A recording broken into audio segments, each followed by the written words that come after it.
toutes et bonjour à tous. Bienvenue sur la chaîne Exastris Astrologie.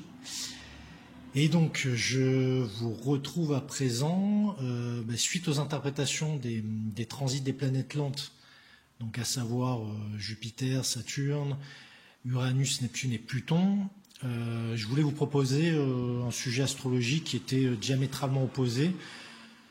Mais au final, je me suis dit que pour clore totalement ce cycle dédié au transit, il fallait que je vous présente aussi ceux des planètes rapides, c'est-à-dire pour le Soleil, la Lune, Mercure, Vénus et Mars. Alors, je veux tout de suite vous dire et bien souligner que les influences de ces planètes sont considérées comme mineures en comparaison aux effets importants et durables des transits des planètes lentes. Comme le Soleil, la Lune, Mercure, Vénus et Mars sont des corps célestes qui traversent plus ou moins rapidement le ciel, leurs énergies sont de courte durée et de moindre intensité. J'avais l'idée d'en parler sur cette chaîne, bien entendu, mais en fait seulement un peu plus tard. Puis au final, je me suis dit que pour comprendre totalement le processus qui était engendré par les transits des planètes lentes, il fallait que j'en passe par l'interprétation des influences des planètes rapides. Étant donné que les effets des transits de l'ensemble des planètes sont intimement imbriqués, on va dire, et indissociable au final, je devais forcément passer par là avant d'aborder un autre domaine théorique d'astrologie. Donc pour débuter cette petite introduction au transit des planètes rapides, je voulais juste vous faire un petit rappel sur la durée du cycle pour chaque planète rapide. Alors le Soleil bien sûr met 365 jours pour traverser l'ensemble du zodiaque. La Lune, elle, boucle son tour du zodiaque en 28 jours seulement.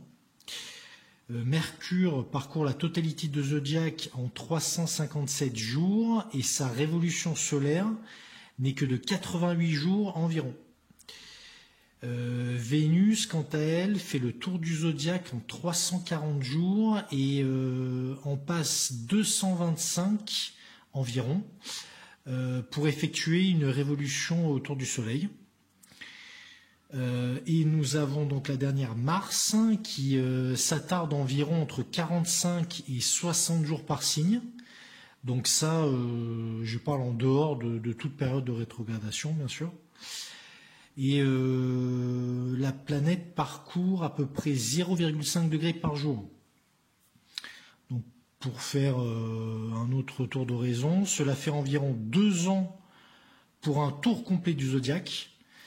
Et donc la planète rouge reste approximativement 2 mois dans chaque signe. Alors tout l'intérêt de ces transits réside dans le fait, et ça c'est très important à comprendre, qu'ils jouent un rôle de déclencheur, une sorte d'étincelle qui va amener et matérialiser les énergies plus puissantes et lourdes provoquées par le transit des planètes lentes. Il faut comprendre aussi que les transits de Jupiter, Saturne, Uranus, Neptune et Pluton vont créer en quelque sorte, on va dire, la toile de fond globale de notre existence. Et les planètes rapides seront plutôt on va dire les accessoires et les outils qui vont venir enrichir et animer l'environnement dans lequel nous évoluons.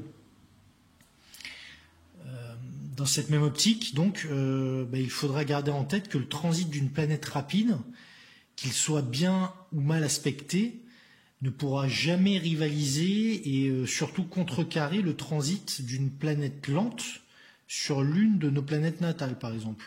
Pour vous donner une idée plus concrète, si l'on vit l'opposition de Pluton à son soleil natal, ce transit sera très pesant. On risque de vivre là, intérieurement, une période assez chaotique. Des peurs inexpliquées et assez floues pourront venir nous assaillir.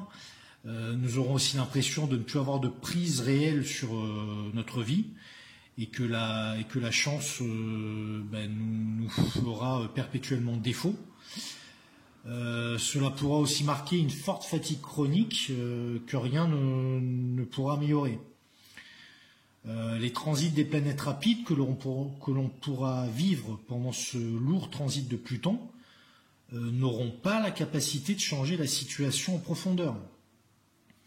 Pour continuer sur un exemple plus concret, si par exemple Vénus entre en conjonction avec notre Soleil natal, elle pourra apporter un certain sentiment de soulagement et de bien-être temporaire au milieu de notre chaos intérieur, mais cela ne pourra pas aller au-delà et changer fondamentalement le transit de transformation de fond opéré par Pluton pendant une très très longue période. Pour entrer maintenant un peu plus en détail dans les influences de chaque planète rapide, je souhaite aussi juste faire un rappel sur quelques infos astrologiques. Donc, le Soleil va symboliser notre volonté, notre capacité à nous investir et bien entendu notre vitalité. La Lune sera en relation avec notre part émotionnelle. Elle va teinter nos ressentis, les perceptions de nous-mêmes et de notre environnement. Et ce luminaire représentera aussi notre aptitude de réceptivité.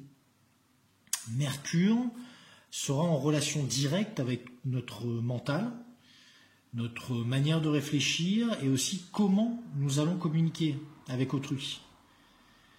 Vénus va nous parler donc de la vie sentimentale, de nos désirs affectifs, notre système de valeurs aussi, et de nos besoins de tendresse et d'harmonie.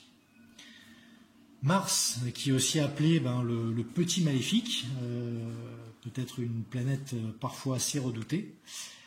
Quoi qu'il en soit, Mars a la vocation, on va dire, d'amorcer tout type d'action, et ces transits dans notre thème natal vont nous permettre d'agir concrètement dans un domaine bien particulier. Un transit de Mars pourrait être comparé à une sorte de catalyseur en fait. Plus un transit sera rapide, pour donner un exemple, ceux de la Lune qui vont durer très peu de temps car ce luminaire parcourt à peu près 12 degrés par jour. Ça représente un changement de signe tous les 2 jours et demi environ. Donc plus un transit sera rapide, moins il pourra impacter profondément et apporter des changements concrets et stables dans la durée. Cependant, ces planètes qui passent et repassent assez régulièrement sur certains points de notre thème apportent avec elles leurs énergies qui vont en quelque sorte s'empiler, se superposer afin d'y amener une teinte bien particulière. Ainsi, les moments les plus marquants de ces transits des planètes rapides se produiront lorsque l'une d'elles affectera un retour sur sa position natale. Avec les transits des planètes lentes, donc Jupiter, Saturne, Uranus, Neptune et Pluton, les choses se mettent en place lentement, à une échelle plus globale de notre vie, et il faut savoir être patient et prendre pas mal de recul, on va dire, afin de constater et d'apprécier les évolutions.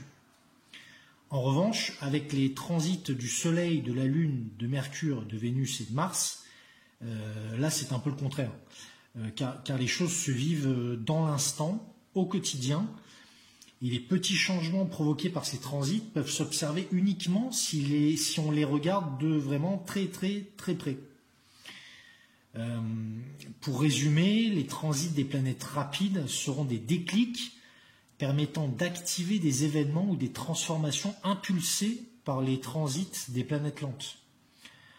Tout transit dit rapide, entre guillemets donc, indique la modification d'une situation, d'une condition qui sera potentiellement assez éphémère. Ces transits apporteront également avec eux une force de volonté pour impulser de nouvelles actions et une influence nécessaire pour faire évoluer cette situation se trouvant au point mort dans notre existence. Pour conclure cette vidéo d'introduction au transit des planètes rapides, je voulais faire un petit focus pour vous présenter en fait la forme que va prendre mes interprétations. Je pense que je vais garder, on va dire, la même habitude que pour les transits des planètes lentes, mais je vais légèrement le modifier, l'adapter.